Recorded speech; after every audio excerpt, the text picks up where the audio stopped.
Hello दोस्तों, नमस्कार। मैं नंद किशोर एनएस क्लासेस में आप सभी लोगों का स्वागत करता हूं। दोस्तों, आज हमारा है नंबर सिस्टम। नंबर सिस्टम में आप लोग को पहले हम पढ़ा चुके हैं। मतलब प्राकृतिक संख्या और प्रमेय संख्या, अपरमेय संख्या अब आ गया है, करीब ये सब पढ़ा चुके हैं। तो आज है हमारा ऋण संख्या या अभाज्य संख्या।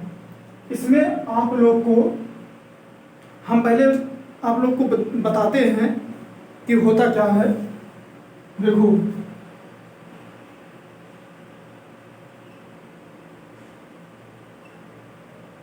ऋण संख्या या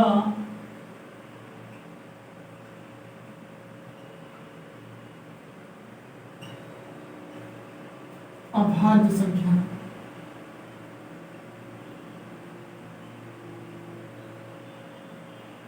ठीक, इनको बोलते हैं प्राइम नंबर। क्या बोलते हैं? Prime number. अब इसमें जो है वो संख्याएं होती हैं कि जो अपने आप से सिर कटी। किससे कटे? अपने आप से कटी। आओ थोड़ा देख लो। अब इसमें जो है आप लोग को बताते हैं।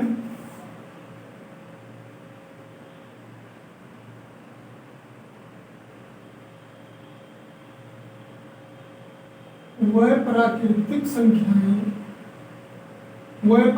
संख्याएं, देखो आप लोग को हम बता चुके हैं कि प्राकृतिक संख्याएं क्या क्या होती हैं। ये तो आप लोग को पता होगा।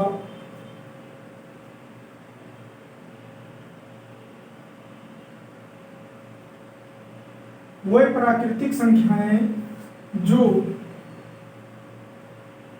ये आप लोग लिखते चलिएगा, संख्याएं जो एक या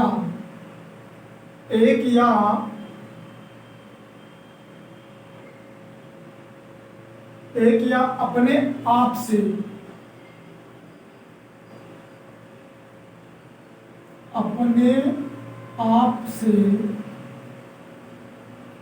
किसी अन्य संख्या से विभाज्य ना हो।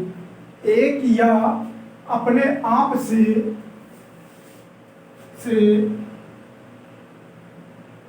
किसी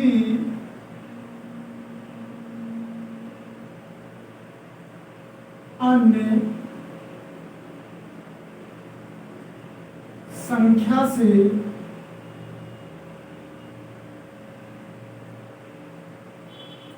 विभाज्य ना हो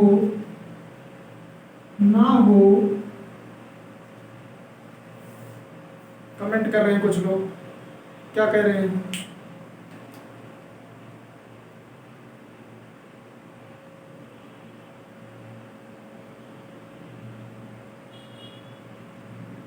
कहां पर? एक या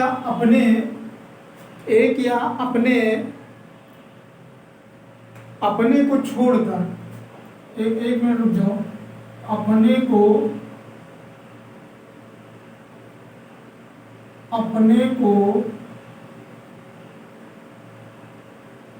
छोड़कर किसी अन्य संख्या से विभाज्य ना हो। ठीक, क्या कमेंट कर रहे हैं?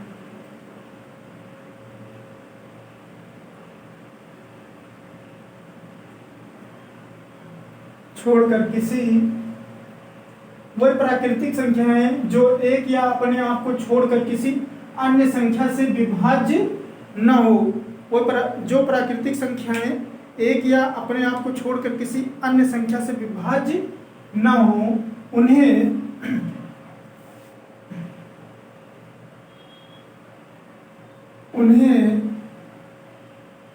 ऋण या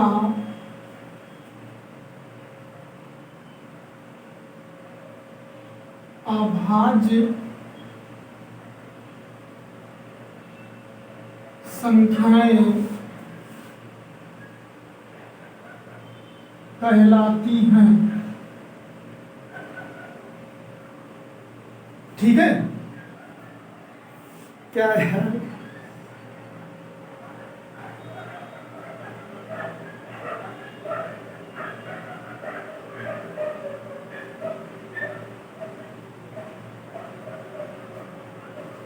देखो इसमें अब क्या क्या है, जैसे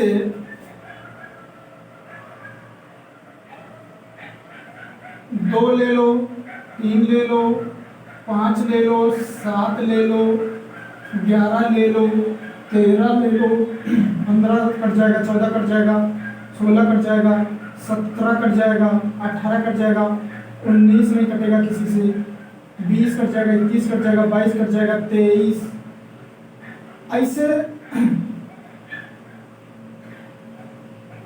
ठीक है, 11, 13, 17, 19, 23 इत्यादि हैं। देखो इसमें क्या कह रहा है, ऋण या अभाज्य संख्याएं। देखो आप लोग को ये समझ में खुद ही आ रहा होगा कि अभाज्य क्या होता है।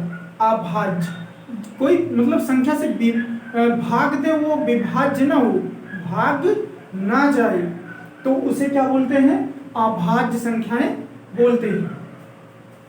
कह रहा वह प्राकृतिक संख्याएं जो एक या अपने को छोड़कर अन्य से विभाज्य ना हो।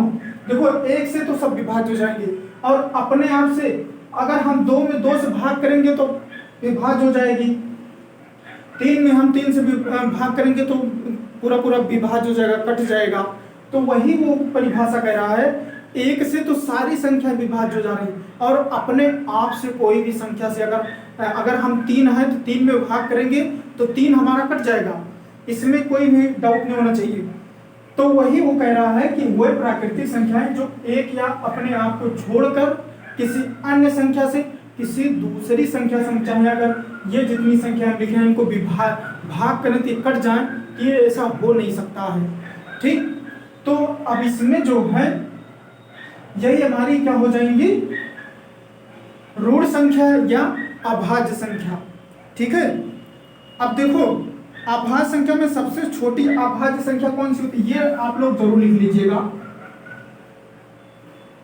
सबसे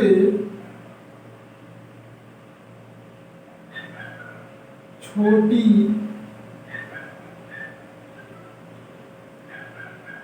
अभाज्य या ऋण अभाज्य, सबसे छोटी अभाज्य संख्या हमारी है 2। ठीक है, आप लोग ये ध्यान जरूर देखना। और है अकेली सम अभाज्य संख्या, कौन सी है,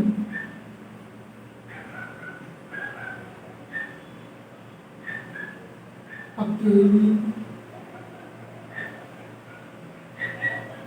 सम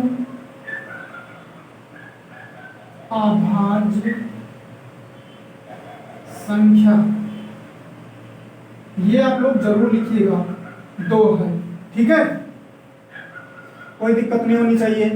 और क्या है, और है कि मान लो जैसे 1 से 50 तक कुल कितनी अभाज्य संख्याएं होती हैं, 1 से 50 तक कुल कितनी अभाज्य संख्याएं होती हैं।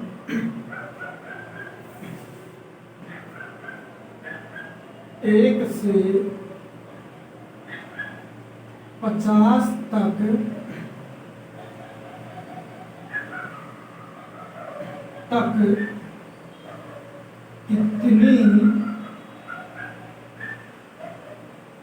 कितनी अभाज्य संख्याएं हैं, ये आपको होना चाहिए पता, 15। और 50 से 100 तक कितनी अभाज्य संख्याएं हैं।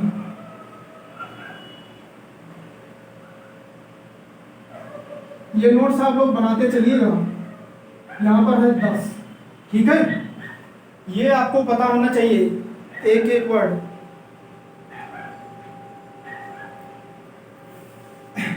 और देखो 1 से 100 तक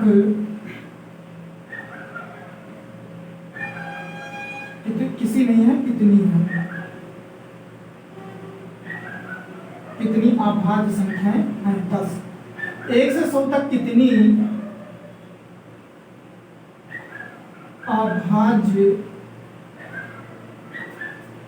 संख्याएं हैं, ये आपको पता होना चाहिए भैया। हर 25। ठीक है। अब अभाज्य संख्या और ऋण संख्या में आपको कहीं प्रॉब्लम नहीं होगा। आप लोग इसको जरूर लिख लीजिएगा नोट्स में। आप लोग को दिख रहा है सही इसकी नहीं, पूरा पूरा दिख रहा है। देखो इसमें अभाज्य से आप लोग दिमाग में ये रख लीजिए कि वह संख्या जो एक या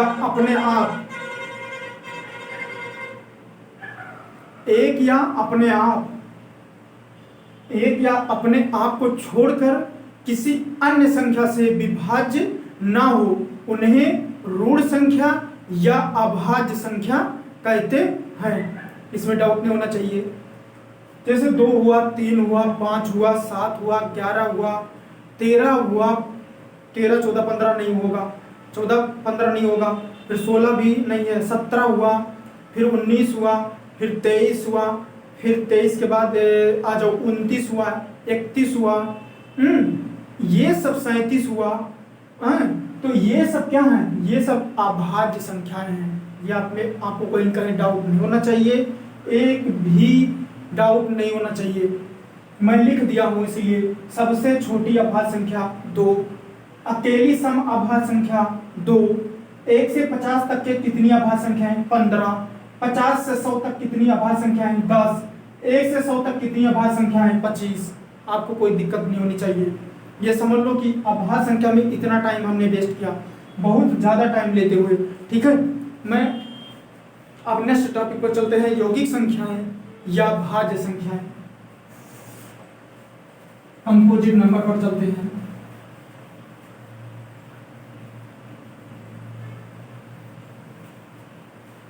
आप लोग इसको नोट्स जरूर बना लीजिएगा, क्योंकि नोट्स अगर आप बना लेंगे तो ये समझ लीजिए कि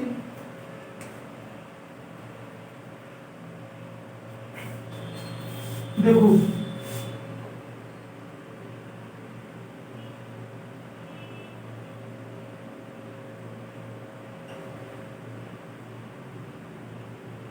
यौगिक या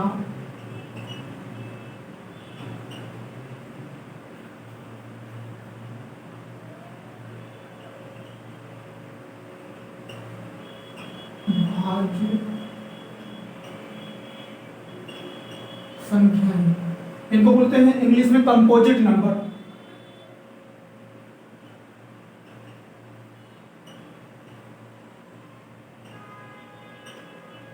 कंपोजिट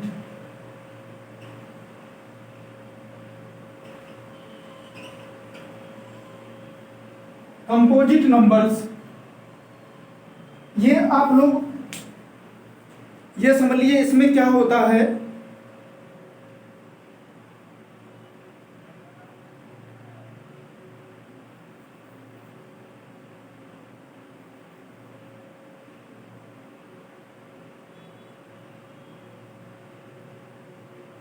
अब इसमें उल्टा है, ये लिख दो, वह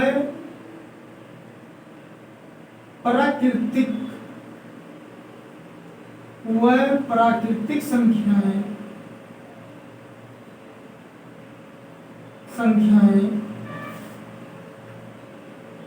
जो एक या अपने को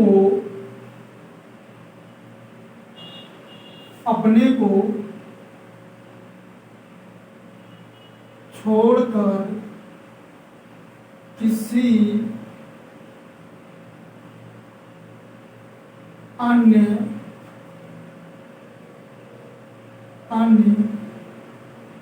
संख्या से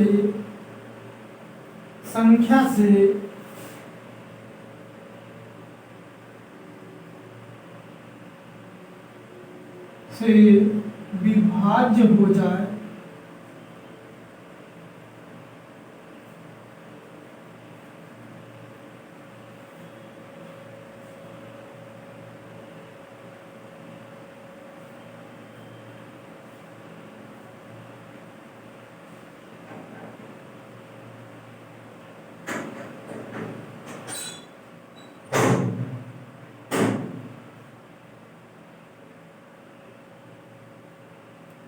विभाज्य हो जाए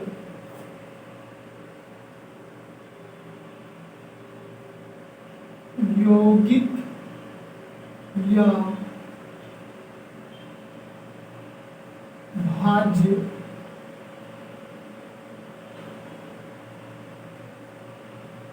संख्याएं कहलाती हैं। ठीक है,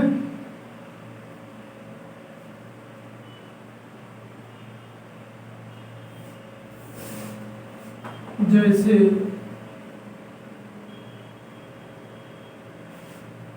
4 ले लो, 6 ले लो, 8 ले लो, 10 ले लो, 12 ले लो, 14 ले लो, 15 भी कट जाता दूसरे से, 16 ले लो, 18 ले लो, 20 ले लो आदि।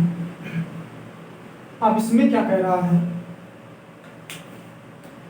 वह प्राकृतिक संख्याएं जो एक या अपने को छोड़कर किसी अन्य संख्या से विभाज्य हो जाए यौगिक या भाज्य संख्याएं कहलाती हैं। देखो 4 है, 4 को हम 1 से, 2 से, 4 से, 6 है, 2 से, 1 से, 3 से, 6 से, 8 है, 1 से, 2 से, 4 से, 8 से। तो ऐसे ही इन संख्याओं कह रहा है कि अन्य संख्या से विभाज्य हो जाए, मतलब दूसरी संख्या से विभाज्य हो जाए, उन्हें भाज्य संख्याएं कहते हैं। ठीक, कोई दिक्कत नहीं होनी चाहिए। अभाज्य हो गया, भाज्य हो गया, और एक बात, विभाज्य संख्या को ऋण संख्या कहते हैं। ठीक, आप लोग देख लीजिए इसको, कोई दिक्कत नहीं होनी चाहिए।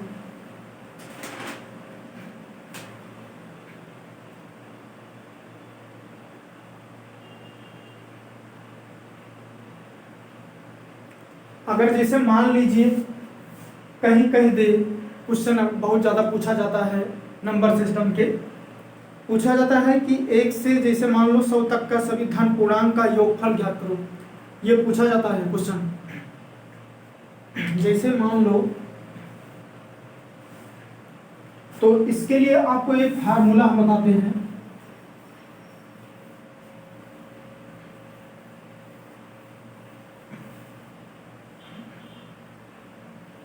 इसमें जो है देखो, अब जैसे इसमें जो है,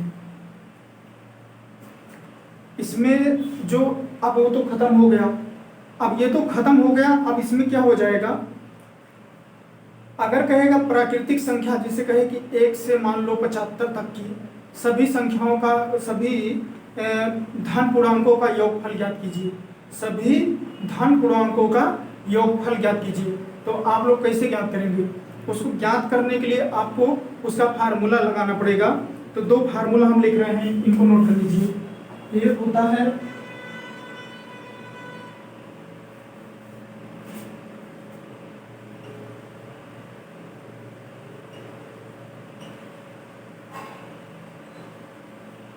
औसत बराबर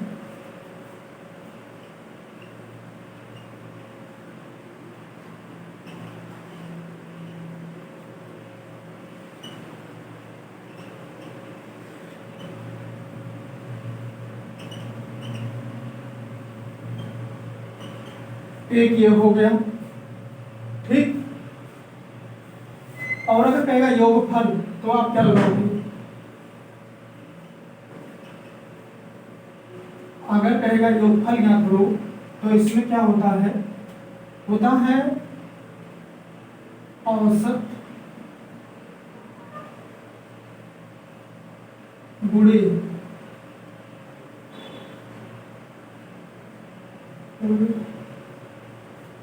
पदों की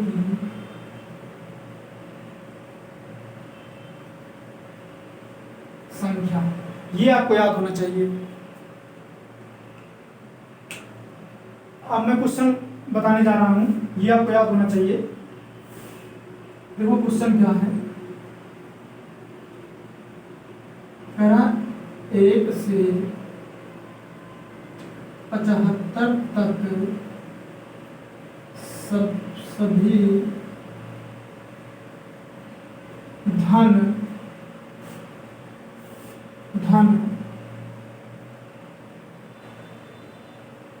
पूर्णांक का योगफल ज्ञात करो। अब आप लोग देखिए इसमें,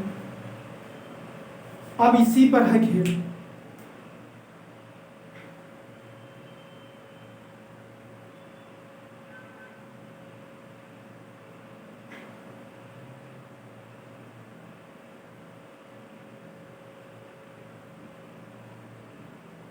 आप लोग को पता है इसमें सीधा सीधा दिख रहा है कि औसत बराबर क्या होता है, प्रथम पद प्लस अंतिम पद बटे 2। अगर औसत की बात है, योगफल की बात अगर है तो औसत गुणे कुल पदों की संख्या, और योगफल अगर बात होगी तो औसत गुणे कुल पदों की संख्या। अब देखो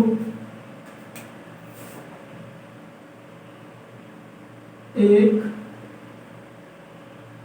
plus 2 plus 3 plus 4 plus 5 plus 6 plus 7 plus 8 dot dot dot कहाँ तक है, ये है 75 तक।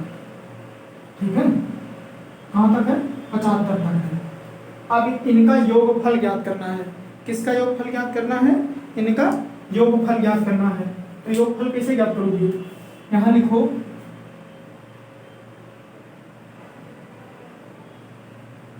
योगफल बराबर क्या होता है, औसत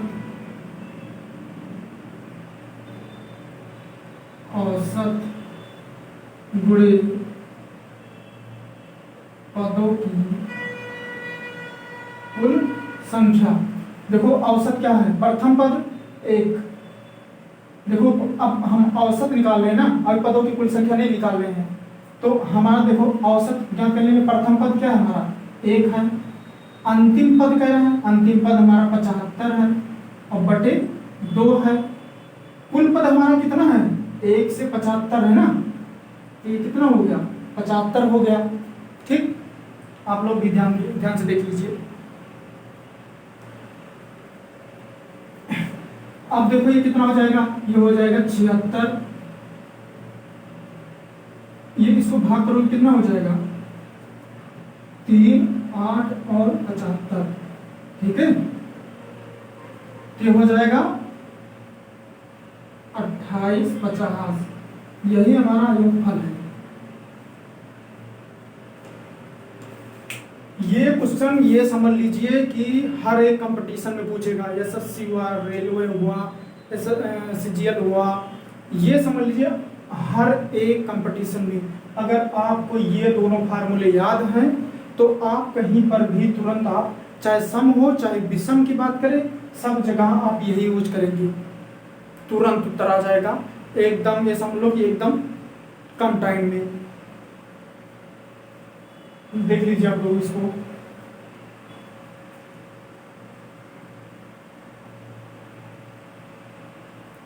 अब जैसे कह दे यहाँ 75 है, मान लीजिए यहाँ 75 था, यहाँ पर हम कर दे रहे हैं 50, यहाँ कर दे रहे हैं हम 50।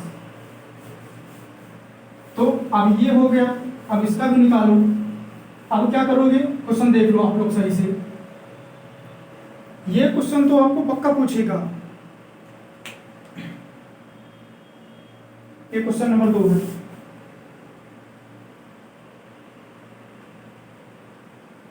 क्वेश्चन नंबर 2, 1 से 50 तक सभी धन पूर्णांकों का योगफल ज्ञात कीजिए।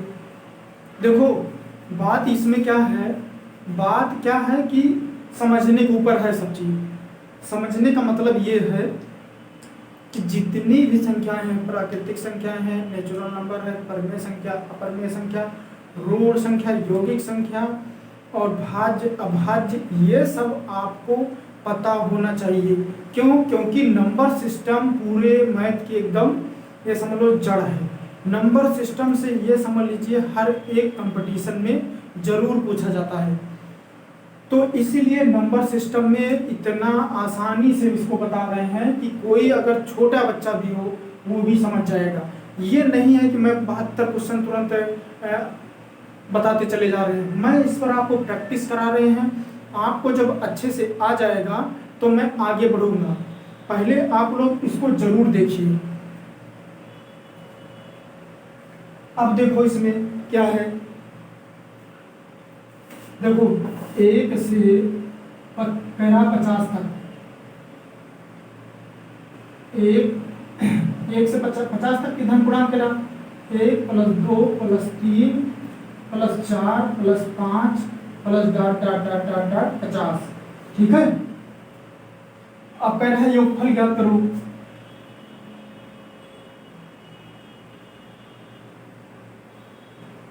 देखो औसत हमारा क्या है, प्रथम पद 1, अंतिम पद 50/2, इसमें कोई दिक्कत नहीं होना चाहिए।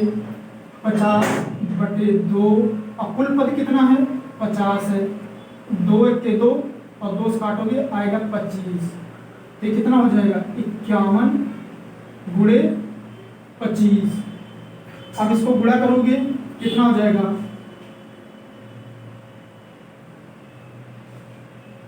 5 30, फिर इसके बाद 20 पंचे 100, फिर यहाँ जाएगा 7, यहाँ जाएगा 12। यही हमारा योगफल है।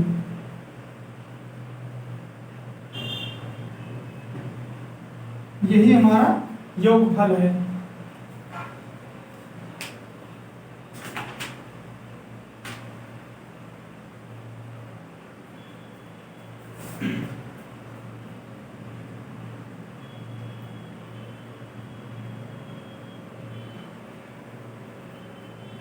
आइए नेक्स्ट क्वेश्चन पर थोड़ा 2-4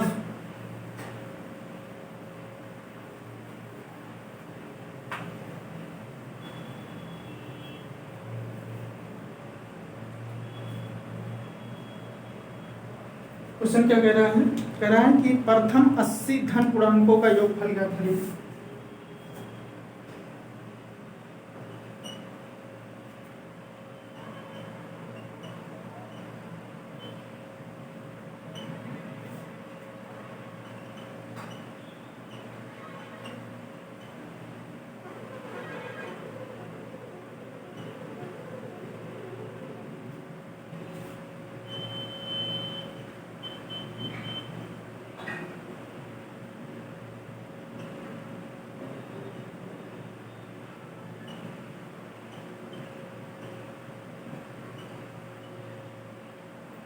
देखो ये आपको ध्यान से देखना है, लगा हुआ प्रूफ। देखो इसमें पहले था तो 1 से हर बात बोलता था, लेकिन अब है प्रथम 80 धन पूर्णांकों का योगफल याद करो। ये कहीं किताब में मिलेगा नहीं, ये खुद मैं बनाया हूं। ये पूछता है जरूर, लोग इसमें क्या होता है फंस जाते हैं, और है बहुत आसान। बस यही 2 फार्मूला आपके हाथ में हो तो।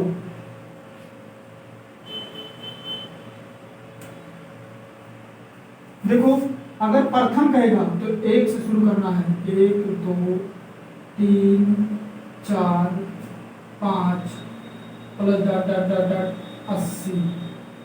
योग फल पूछ रहा है तो योग फल बराबर प्रथम पद औसत क्या होता है, औसत प्रथम पद 1 और लास्ट पद 80/100 गुणे 80, 2 से काटोगे ये आएगा 40। ये कितना हो जाएगा 81 गुणे 40, 0 4 के 4 4 4 16 नहीं 4 8 32। ये है योगफल।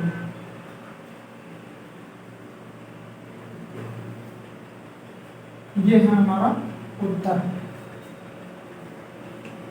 कुछ करना ही नहीं। योगफल प्रथम कहेगा तो 1 से 80 तक, योगफल प्रथम पद 1, अंतिम पद 80/2 गुणे कुल पद 80, 2 से काट दिए 40, गुणा कर दिए 81 गुणे 40 32 40। ये हमारा फाइनली उत्तर है।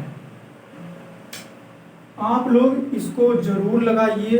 ये समझ लीजिए कि संख्या पद्धति बहुत इंपॉर्टेंट चैप्टर है, ये आप लोगों के लिए बहुत फायदेमंद है। इसमें जितने भी क्वेश्चन हम बता रहे हैं इसको आप जरूर रिपीट करिए, इसको नोट्स बना लीजिए, अच्छे से इसको लिख रहे हैं, ये भी नहीं कि आप लोगों को नहीं दिख रहा है। ठीक है, फिर मैं नेक्स्ट क्लास में फिर मिलता हूँ अच्छे से और टॉपिक के साथ। तब तक के लिए नमस्कार।